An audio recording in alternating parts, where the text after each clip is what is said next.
Mayroon ng person of interest sa pamamaril ng isang doktora sa Buluan, Maguindanao del Sur.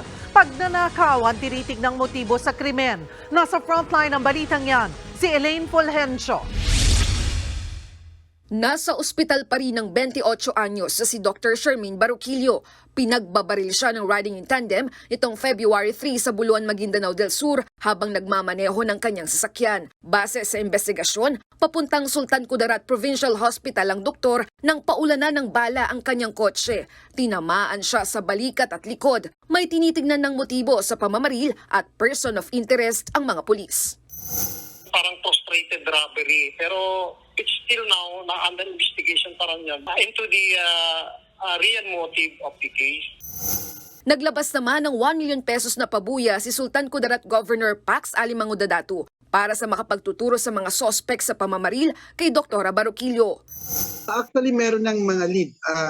May na-identify na ng mga perpetrators pero hindi pa pwedeng ilabas yung mga pangalan as of now. Ang nagtutulungan ay 3 probinsya, province of North Cotabato, then Maguindanao del Sur at saka Sultan Kudarat.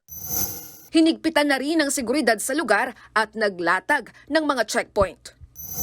Mariin namang kinundi na ni Vice President Sara Duterte ang pananambang kay Dr. Baroquillo. Ayon kay VP Sara, isa lamang ito sa insidente ng karahasan na sumasalamin sa estado ng seguridad at kaayusan ng bansa.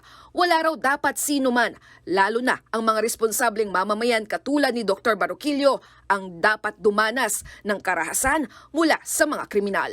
Nagbabalita mula sa Frontline, Elaine Fulgencio, News 5. Mga kapatid, Cheryl Cosim po, huwag maging huli at maging una sa lahat sa balitaan.